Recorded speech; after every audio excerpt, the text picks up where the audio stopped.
Estamos con el doctor Carlos Javier Villaseñor Anaya, un destacado defensor de los derechos culturales, promotor y defensor. En el ámbito internacional, en febrero de 2011, el doctor fue designado por la UNESCO, Unión Europea, como integrante de un grupo de expertos internacionales en materia de gobernanza cultural y políticas culturales. En febrero de 2001 fue convocado para participar en la elaboración de la política cultural del Caribe, teniendo como sede la ciudad de Barranquilla. En octubre de 2010 fue invitado por el Banco Interamericano de Desarrollo para coordinar la mesa de trabajo sobre inversión en infraestructura cultural de la reunión de ministros de la cultura América Latina y el Caribe y asesoró para la conformación del Plan de Desarrollo Cultural de Medellín 2010-2020. Doctor, estamos con la intención que tenga esta entrevista de hablarle al público de los derechos culturales, materia en la que usted es ampliamente experto. Yo voy a hacer esta entrevista a nombre del público que no conoce sobre sus derechos culturales y quisiera primero preguntarle por qué tenemos la noción de que los derechos culturales son muy nuevos y en realidad no lo son. Bueno, efectivamente son una materia, son un derecho que existe, que fue reconocido prácticamente desde 1948 en la Declaración Universal de los Derechos Humanos. Allí se especifica claramente este derecho a la cultura y posteriormente ya en términos convencionales, en términos de acuerdos entre países, tenemos sobre todo el Pacto Internacional de los Derechos Económicos, Sociales y Culturales, que en el artículo 15, fracción A, establece el derecho de toda persona a participar en la vida cultural. Este pacto, que tiene la forma de un convenio donde muchos países se ponen de acuerdo para reconocer estos derechos humanos, tiene la importancia de que es vinculante por un lado y por otra parte es reconocido por la Organización de las Naciones Unidas como un convenio que incorpora derechos humanos. Probablemente no entendemos muy claramente por qué el participar en la vida cultural, por qué acceder, participar y aportar a la vida cultural puede ser un derecho humano. Y aquí es donde yo quisiera detenerme un poco para que el público pueda asimilar la noción del derecho a acceder a los contenidos culturales como un derecho humano. Y yo lo que hago es invitarlos a pensar, a describirse a sí mismos, cómo se ven a sí mismos. Descríbanse con esta voz interior que todos tenemos en la cabeza, digan, qué sé yo soy un estudiante, soy un trabajador, soy una ama de casa, soy un trabajador creativo, y observen cómo en cada una de estas descripciones intervienen palabras, intervienen signos, intervienen códigos que nos explican a nosotros mismos. Por otra parte, para poder yo comunicarme con ustedes, tengo que utilizar códigos, signos, sonidos que los dos interpretamos de una manera específica, que los dos podemos decir, esto me significa a mí, este sonido no es un sonido cualquiera, este sonido me significa a mí esta cosa y en consecuencia reacciono a este significado que le doy a este símbolo, a este signo que está utilizando el que está enfrente de mí. Si comprendemos esto, o es más, imagínense ustedes, y lo acabamos de vivir hace unos días de que estamos grabando esta entrevista, imagínense ustedes o recuerden ustedes qué sucedió cuando estuvimos 4 o 5 horas sin emoticones, sin este lenguaje gráfico que podemos interpretar cada uno de nosotros en un sentido específico y que nos ha permitido, no obstante su reciente aparición, la posibilidad de transmitirnos sentimientos, de transmitirnos emociones, de transmitirnos mensajes al compartir este significado de los emoticones como un lenguaje gráfico. ¿Esto a dónde nos lleva? A que si no somos capaces de acceder a estos contenidos simbólicos, nos vemos imposibilitados para realizarnos plenamente como personas. Es decir, si no tengo garantizado el acceso a la diversidad de estos contenidos simbólicos, no puedo ser humano en toda la extensión de la palabra, no puedo ser persona. Y aquí recuerden que hay un principio general que nos habla de que los particulares podemos hacer todo aquello que no nos está prohibido, que no nos está expresamente prohibido, mientras que el gobierno, como parte del Estado, solamente puede hacer aquello que le está expresamente facultado. ¿Por qué hago esta distinción? Porque los derechos culturales no son un permiso que nos otorgue el gobierno para identificarnos de una manera, para disfrutar de las artes o de las expresiones culturales que sean de nuestra preferencia, para incluso, como es uno de los derechos culturales también establecidos en el pacto, beneficiarse del producto de las creaciones de las que yo sea autor. No es algo que me dé el gobierno, que me den las instituciones la concesión graciosa de que yo lo puedo disfrutar. Yo lo puedo hacer porque puedo hacer todo aquello que no me esté expresamente prohibido. Yo me puedo expresar con los lenguajes que yo prefiera, ya sea oral, ya sea textual, pero también con los lenguajes artísticos como es la danza, como es la música, como son las artes gráficas. Y lo que sí me garantiza la existencia de este derecho humano es que el Estado, el gobierno, no limite el ejercicio de este derecho que es fundamental para mí, para realizarme como persona. Entonces, desde esta perspectiva es que vemos el derecho humano a participar, a acceder, es decir, a apropiar estos contenidos simbólicos, participar, que quiere decir intercambiarlos con la gente que yo tengo enfrente y construir nuevas realidades. Y no quiero que lo vean muy complicado. Es tan sencillo como cuando intercambiamos una receta con alguien. Nosotros proponemos una receta y la otra persona nos dice, oye, ¿ya has pensado en ponerle chícharos? ¿Ya has pensado en ponerle pescado? ¿O has pensado en ponerle almendras? Y entonces construimos puentes de comunicación que son pertinentes entre nosotros. Ya podemos sentarnos a cocinar con esa persona con una receta que hemos apropiado de manera común. Por eso es importante la participación y la aportación.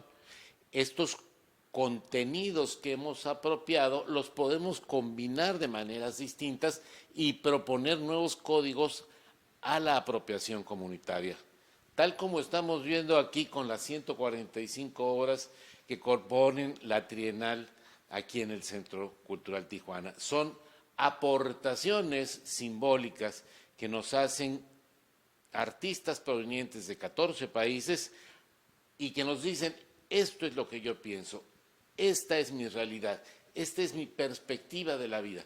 Te la propongo para que si tú en ejercicio de tu libertad cultural decides apropiarla, a partir de ello nos podamos comunicar. Entonces aquí vemos las tres facetas del derecho a participar en la vida cultural, de este derecho humano establecido por el Pacto Internacional de los Derechos Económicos, Sociales y Culturales. Y por eso es que el derecho a participar en la vida cultural es un derecho humano y de allí se derivan los derechos culturales. Doctor, el papel de las instituciones culturales como en la que estamos en el Centro Cultural Tijuana, una parte del organismo del gobierno, de la Secretaría de Cultura del Gobierno de México, ¿cuáles son, por lo menos, dos responsabilidades que tiene que estar ejerciendo toda institución cultural para salvaguardar, para preservar, para divulgar, para garantizar estos derechos culturales a sus allegados, a sus personas que están cerca de ellos? Mira, yo te diría, fundamentalmente,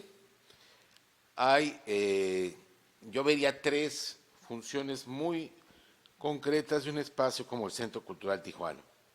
En primer lugar, ser un espacio para el ejercicio de la libertad cultural. Una libertad cultural que se desarrolla en medio del ejercicio de otros derechos humanos. No podemos perder eso de vista. No quiere decir una libertad sin ningún límite. No, hay otros derechos humanos que están confluyendo y el ejercicio de la libertad creativa, de la libertad de expresión, está enmarcado en eso, pero esa libertad enmarcada en el contexto de otros derechos humanos tiene que generarse espacios donde se ejerza a plenitud. Eso sería un primer punto. El segundo punto es estos espacios de libertad tienen que desarrollarse diálogos también en plena libertad, generar un ambiente propicio para esta segunda faceta de la que hablábamos del derecho a participar en la vida cultural, que es el intercambio. Ser espacios donde se realice estos diálogos, estas propuestas simbólicas se intercambien, se negocien, se jerarquicen, se apropien. Y esto partiendo de un hecho que sea la circulación de la diversidad cultural. La creatividad se ha visto muchas ocasiones como una facultad casi paranormal de algunos privilegiados y no, la creatividad básicamente surge a partir de las posibilidades de combinación que tenemos en nuestro repertorio. Si yo tengo dos contenidos, las posibilidades que tengo de que surja algo nuevo de la mezcla de eso es una más. Y luego esa mezcla con cada uno de ellos. No somos matemáticos, pero entendemos que es limitado el número de combinaciones que podemos hacer con dos elementos. Pero si tenemos 1000 elementos, si tenemos 5000 elementos, nuestras posibilidades de mezclar, de intercambiar, de crear algo nuevo, se potencian. Entonces, este diálogo tiene que generarse, sí, este intercambio, pero en un entorno donde pueda ser apropiada la diversidad más amplia posible. Y aquí es donde viene la tercera fase que yo diría que es fundamental para un espacio de este tipo, que es acercar, que es permitir a las personas el acceso a contenidos simbólicos de esta diversidad cultural. Cuando se convoca en este sentido a un festival, a una bienal, a una muestra gastronómica, no se hace tanto desde la perspectiva de los derechos culturales por la estética, por la recreación, aunque la produzca, sino sobre todo por ofrecer la posibilidad de acceder a contenidos simbólicos de la diversidad cultural. Y en un espacio como es el Centro Cultural Tijuana, localizado en el centro y en muchos sentidos epicentro de un intercambio anual de 50 millones de personas que cruzan por la frontera, esta posibilidad de abrir espacios al diálogo, de generar la libertad para resolver pacíficamente la convivencia de lo diverso resulta fundamental. Ciertamente, y me atrevo a decirlo con todas sus letras, muchas veces estigmatizamos a Tijuana como un lugar violento. Esto lo vemos a partir del número de personas que viven aquí, que serán 400, 500 mil probablemente. Pero no nos damos cuenta de lo que representa esta violencia en el entorno de un cruce de 50 millones de personas. Esto nos habla, visto desde ese punto de vista, que en Tijuana hay enormes capacidades para resolver pacíficamente las controversias, que hay capacidades, que hay habilidades, que hay algo que probablemente acá no muy se dan cuenta, no lo tienen muy consciente, pero que visto desde fuera es espectacular, que es la capacidad que tienen de reconvertir su chip interno de un idioma a otro, de un entorno cultural a otro, prácticamente de manera desapercibida, sin que cueste trabajo, que son capaces de decodificar contenidos culturales de prácticamente toda América Latina, que aquí hay una gastronomía variadísima precisamente a partir de la presencia de la diversidad cultural latinoamericana en este territorio. esta diversidad creativa en un territorio, en un espacio como el de Secut, tiene que ser reconocida, valorada y aprovechada para seguir aportando al conocimiento, a la valoración de la diversidad cultural y seguir siendo este epicentro que muestre y demuestre la posibilidad de esta convivencia de lo diverso, de un diverso que, insisto, y el dato es fundamental, que representa 50 millones de personas de toda América Latina, y ahora ya también tenemos de África y de Asia cruzando por este territorio. Imaginen toda esta carga de diversidad siendo gestionada anualmente. Desde luego hay conflictos, desde luego hay roces, desde luego hay conflictos desde la perspectiva cultural, pero un espacio que está abierto y que se abre al diálogo y a resolver estas diferencias a través de la negociación de los contenidos simbólicos resulta estratégico para el país, y no solo de ida, sino también de regreso. Si el Secut, como lo ha hecho, se convierte en un primer centro de interpretación de la diversidad cultural mexicana, sería una puerta de entrada espectacular para la diversidad creativa que también nos visita de otras partes del mundo a través de esta frontera. Estamos concluyendo la charla con el doctor Carlos Javier Villaseñor Anaya, y no queremos que se vaya sin darle un mensaje a los jóvenes, a las nuevas generaciones que nos siguen, porque estamos en una plataforma en YouTube y son bastante aficionados a esto. Dígales algo con respecto a sus derechos culturales, porque es una nueva generación y deben saberlo. Su mensaje, doctor. Los derechos culturales, mira, a partir del derecho humano a participar en la vida cultural, la observación general 21 del Comité del Pacto Internacional de los Derechos Económicos Sociales ha definido un conjunto de derechos culturales sin los cuales no se realiza este derecho humano a participar en la vida cultural, como es el acceso al patrimonio, como es garantizar que los creadores vivan de su obra, y aquí sí soy específico, el Estado tiene que garantizar que las personas tengan las condiciones para vivir de lo que hacen, pero no puede garantizar que lo que hagan les dé para vivir. Entonces, el derecho a la cultura no suplanta o no elimina la obligación de la preparación, de la calidad, de la técnica, del esfuerzo, de la imaginación. No nos confundamos.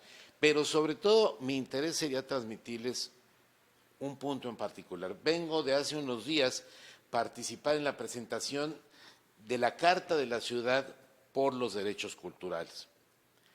Una carta en San Luis Potosí, una carta que pone en blanco y negro cuáles son los derechos culturales y plantea cuáles son los límites que tienen las instituciones, las obligaciones de hacer, de proteger, de garantizar en los temas de la vida cultural. Y a partir de la Carta de la Ciudad por los Derechos Culturales, se logró la creación, en el caso de San Luis Potosí, que no existía, en primer lugar, de un capítulo específico dentro del Plan Municipal de Cultura para la ciudad. Se logró la creación de un reglamento específico de desarrollo cultural, de promoción del derecho a participar en la vida cultural. Se generaron los presupuestos y se estableció un comité ciudadano. ¿Qué les quiero decir con esto? Que ahora que han tomado nueva visibilidad los derechos culturales, en el 2017, tú recordarás, participamos en el Consejo Redactor hacia una Ley General de Cultura y Derechos Culturales, precisamente con este objetivo, con el objetivo de que sea cada vez más clara la existencia de estos derechos culturales y la población se involucre en su promoción, en su desglose como una política pública, en ponerlos visibles como una obligación que tienen todas las autoridades conforme al artículo 1 constitucional de garantizar los derechos humanos y en consecuencia los derechos culturales, y entonces generar todas estas políticas concretas.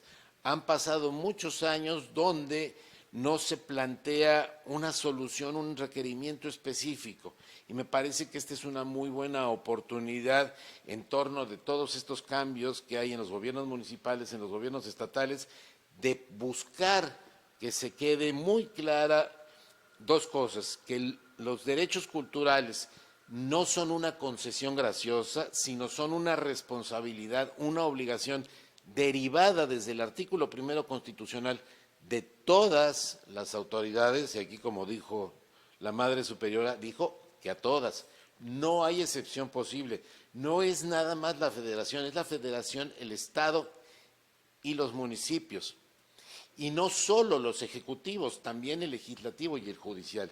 Y esto significa que el legislativo estatal también tendrá que considerar en la integración de sus presupuestos los recursos necesarios para garantizar a la población el ejercicio de sus derechos humanos culturales.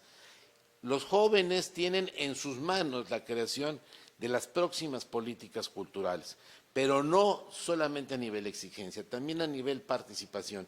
Y yo lo que los invito es a informarse, a conocer otras experiencias exitosas como la de Mérida, como la de Zapopan, como la de San Luis Potosí, en la construcción de políticas culturales, de presupuestos, de comités ciudadanos para la cultura e impulsar con esa energía que tienen los jóvenes estos procesos, porque serán para la generación de ustedes y las generaciones futuras.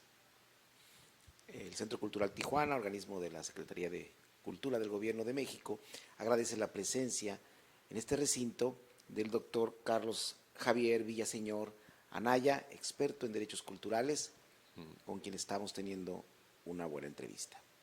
Muchas gracias. No, muchas gracias a ustedes y esperemos vernos pronto ya físicamente y en una plática, en una conferencia ya que me dará mucho gusto saludarlos. Muchas gracias. Muchas gracias. Gobierno de México.